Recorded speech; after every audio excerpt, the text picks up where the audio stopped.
Hello everyone. Hola a todos y todas. Hello a las sides. We're all more than happy to be here today. Some weeks ago we started these courses wanting to learn about Zoophonie and early photography. The truth is, both in Bogota and in Potsdam, we ended up learning way more than what we expected. During those intense 10 days, we collected insights connecting our experiences today with the ones of Hercule van Florence back in 1830. And these interconnected experiences gave us this seminar its very unique touch. Everything started with the simple task of recording sounds in our environment, and we were, just as Hercule Florence, feeling overwhelmed because of the many sounds we are surrounded by. Our awareness increased. We got in a different mode of perception, but the sounds dominating the environment were, in contrast to Hercule's ones, human-made. No matter how far we moved away from the streets, we could still hear them, irritating our idea of nature sounds. We were getting more and more curious about these sounds, the possibilities to document and share them. Experiencing this made us reflect on how Hercule probably experienced the same, and even stronger, since the sounds in the Brazilian jungle were unusual and far from quotidian. We could record the sounds and replay them over and over again, modify, share, and analyze them as much as we wanted. And still, it wasn't easy to think of a way to visualize them properly. Hercule didn't have those tools. He had to rely on his memory, his musical knowledge, and pen and papers. And now for a quote by Hercule Florence: "The memory of so many different screams, songs, and bird chirps makes me have these reflections. Men seek and have assiduously sought to instruct themselves in everything that has to do with animals. They have not forgotten the smallest details. In order to achieve this, they have made the most expensive and painful travels to almost every corner of the world. Animal collections and drawings made them known in the whole world. Why have they devoted just a few efforts to study their voices? Why are we still limited to know only the voices of the animals of the country we live in?" Hercule Florence.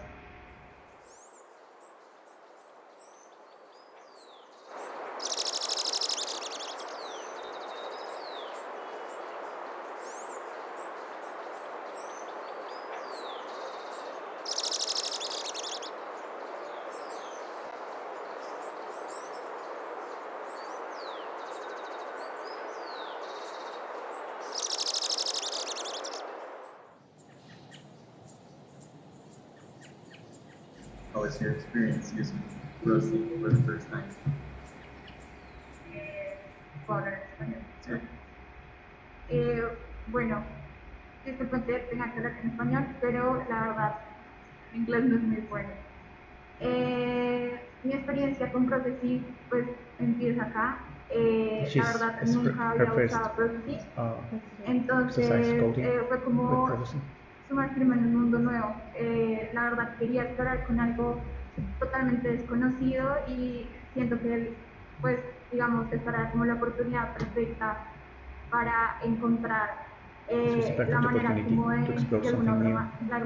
de transformar el sonido en una visualización. También, pues quiero hacer énfasis en que encontré como algunos trucos que me enseñaron, pues, entre el profesor y Pablo, que son maravillosos para usar Processing y en general como cualquier lenguaje de programación. That she's learning the structure of the programming language and is learning kind of shortcuts to get, for instance, to work with sound.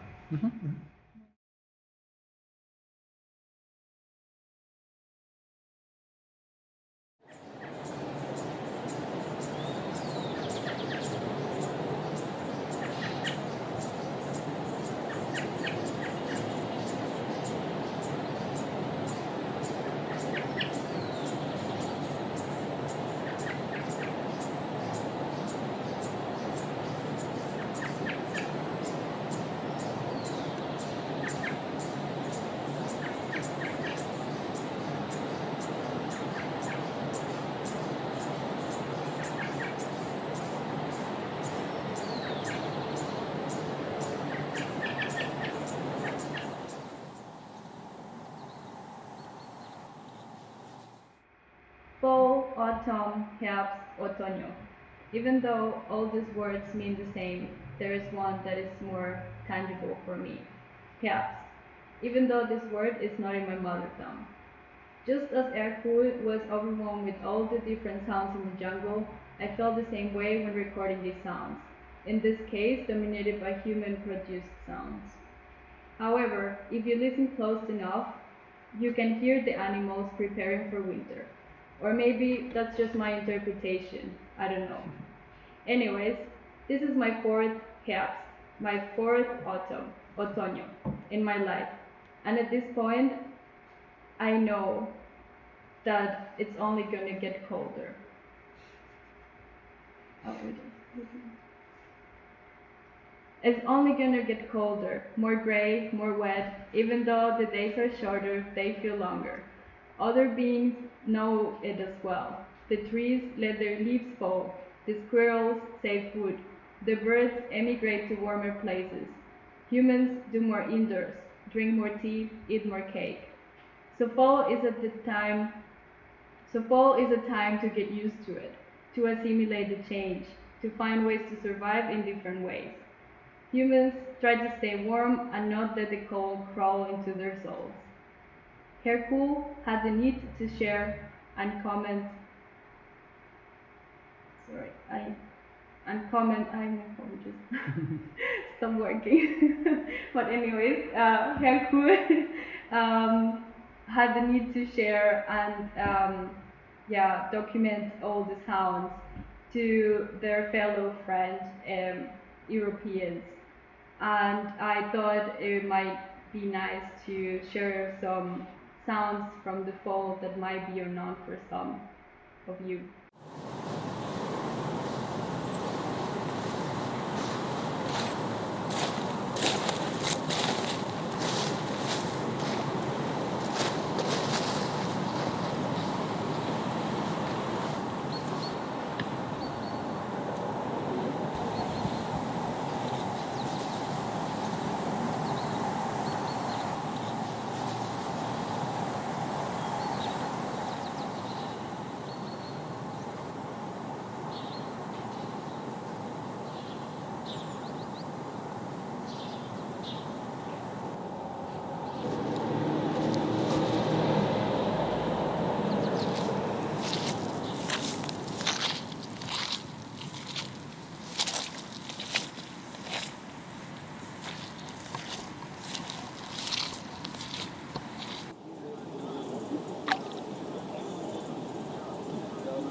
And yeah, mine is basically, I don't need to say much. I think I just wanted to tell you like what I did with that. And so I recorded like with two microphones at the same time, and one was like above normal and the other one was below the water.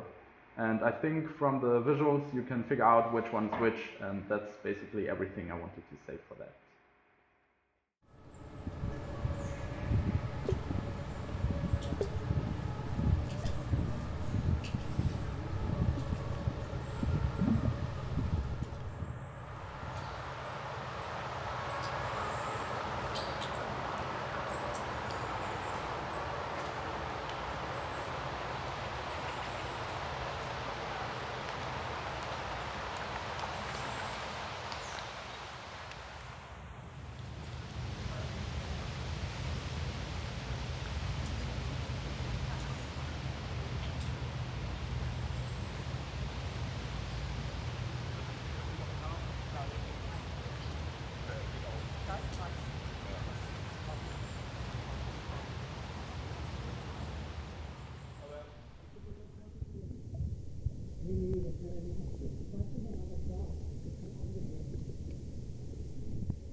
they have the negatives already, right? Okay. And some plants as well. Those negatives come from Bogota, of course.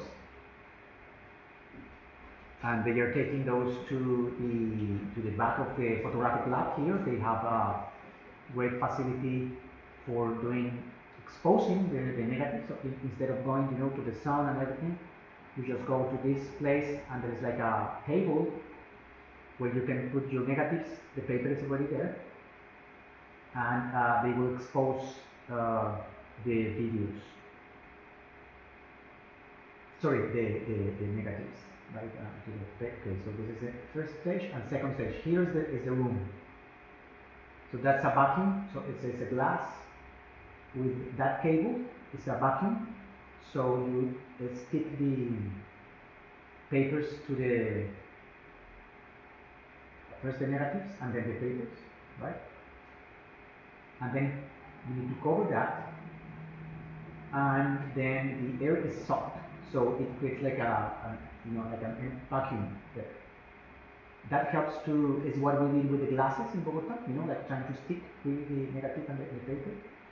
And then you tilt the table.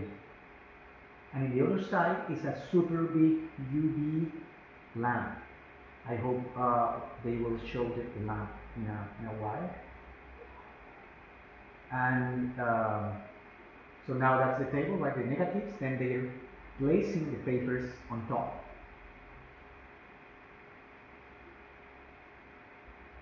That's the cable that's gonna, the vacuum's gonna suck off the air there.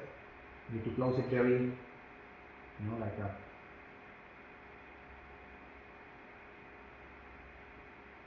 So now that, if you can see like the texture of the cable on top, is because the air is gone. And then, the glass, the negative, and the paper are very tight. Now you need to tilt the table. And in this side, there is a huge ultraviolet light lamp that, instead of doing what we did, exposing for hours, it's going to take just some minutes. And it's very uniform. That's the light. Look at the size of that light. So then you need to go out of the room and program how long the exposition time is going to be. It's going to be 250. That starts, and look at the, okay, that's the, you can see the light that is already exposing, It's a super strong light. So what we did in several hours, we will do it here in minutes. But how to visualize the sounds we recorded in a coherent and understandable way, yet making the observer instantaneously grasp a feeling of the sound? To help us gather solutions, we had a workshop on data visualization and the concept of organic unity, and, once again, were confronted with the difficulties of speaking about and visualizing different sounds like bird songs, underwater sounds, and street noise. We all found our individual ways of this dilemma, just as Hercule Florence did. As he invented his universal way to use musical notation when describing bird songs. In doing so, he created a new science, Zoophonie. And the circumstances led him to invent a new way to use photographic processes. We, of course, went on following the tracks of Hercule and prepared photosensitive papers, printed negatives, exposed and developed the paper, just as he did back then, just in a slightly more modern way. We watched the first faint silhouettes developing, while our eyes adapted to the little light in the dark rooms. We contemplated our sounds becoming real forms on papers, while this very fragile process reminded us of the unplannable nature we are surrounded by, a nature that nowadays is audio monitored in a way that Hercule couldn't have dreamt about. Hercule would have probably been really happy to see how a small microphone becomes a stethoscope pressed against the chest and lungs of nature, helping scientists find out about fauna decrease, changes in their location, and a lot more by analyzing sounds from different environments. And contrary to cameras, sound gives scientists a much wider range of data, and unlike human surveys, audio is more accurate, since the animals don't get scared.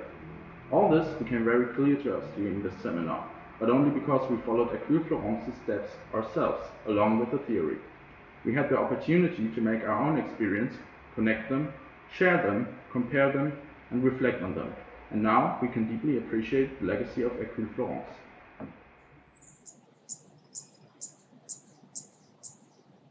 Before I play it, I just wanted to say that it was a great experience coming to the university to record sounds on a weekend at 6 a.m. And it was great because it made me see the university in a different way, and I wouldn't have thought there were so many species of birds that, like here on campus, and it makes you feel really lucky to live right next to the Andes mountain and to live in such a diverse country. I chose the Tadasinos hummingbird because not only it is a very easily identifiable animal, but it's also a very significant bird for our university, as it is the image of this whole sustainability campaign to protect the water sources and to protect the ecosystem that surrounds the campus. So it was a great experience to listen to it and to develop it with the goal of chloride.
My video, I didn't record my sound, but I chose a bird that is the rusty marginated flycatcher, and it's one of the birds that is like most seen in the tropical forest of Colombia.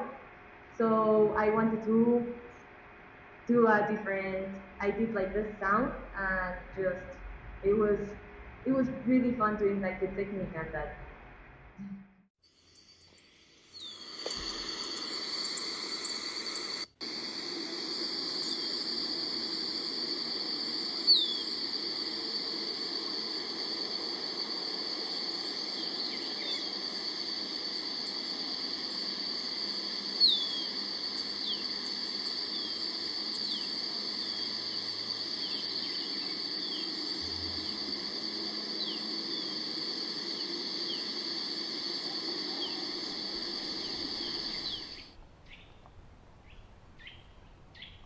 Okay, so the next one is from Irina. She's not here today because she had some issues, and but we're just gonna play it. That's the which bird was that again? Crane. The crane And and other type of birds that you can find in like the forests here in Germany, in Potsdam.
I pick a monkey right here in Colombia. It's my favorite monkey. Is the mono dog. The sound that made this animal is really, really, really like terrifying. People get scared when see those animals and when hear those animals at night. And I find that recording uh, with a with another teacher right here on the university, and he he will be like working with these animals all his life, and told me about everything about the monkey and what I put on the photography is like all the common names of the animal and the sound and like a little illustration of the animal at a side and then the terrific sound that scared you. And that's it.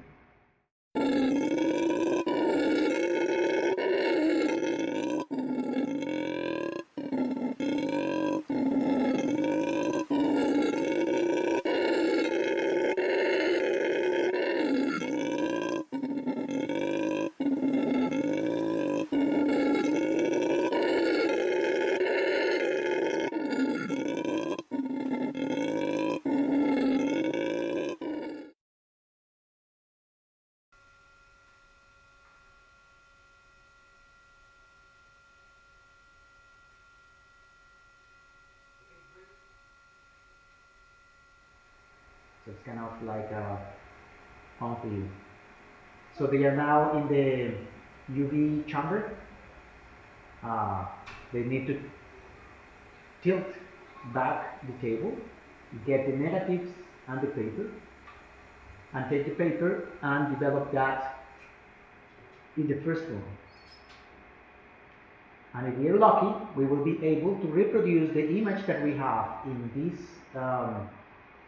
Zoophonie Bogota in a cyanotype in real time here. That is a technique that I know Felipe know well as well, so trying to fill in the circle.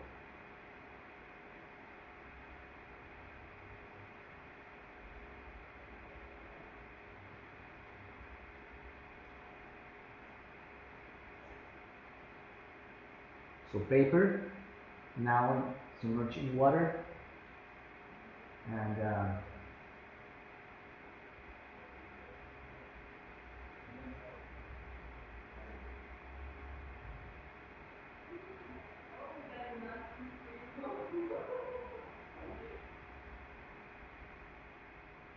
there's some flowers as well.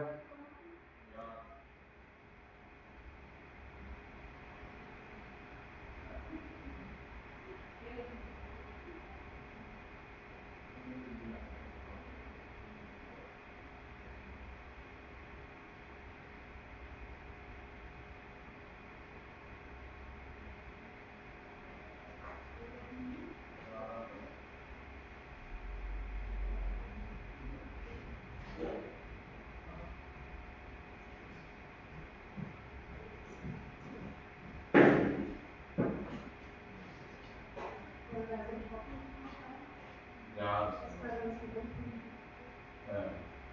awesome.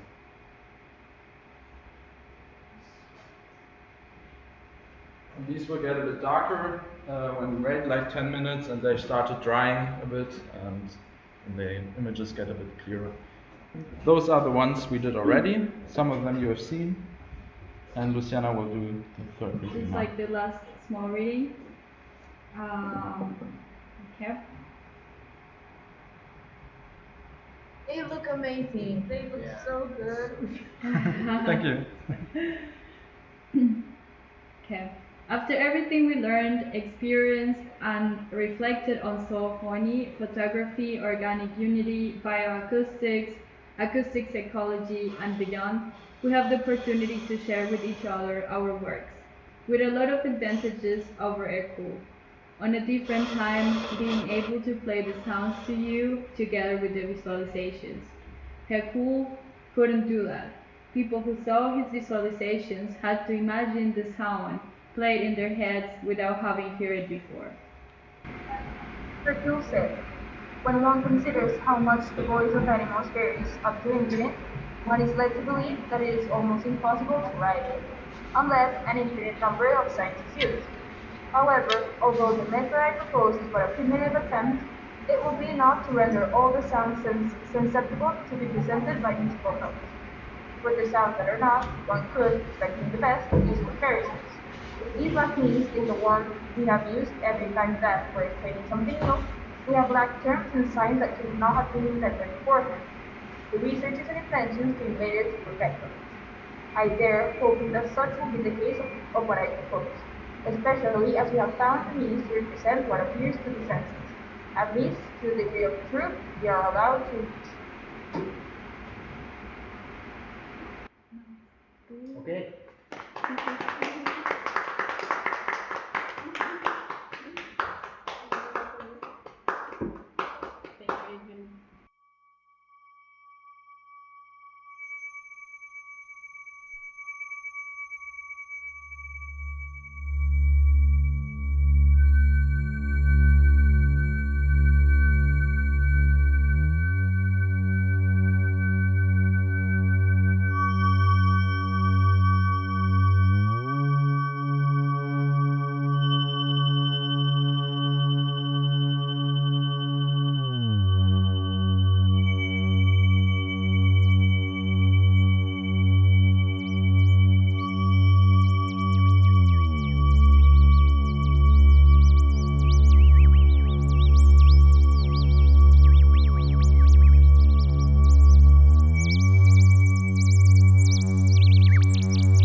Nice.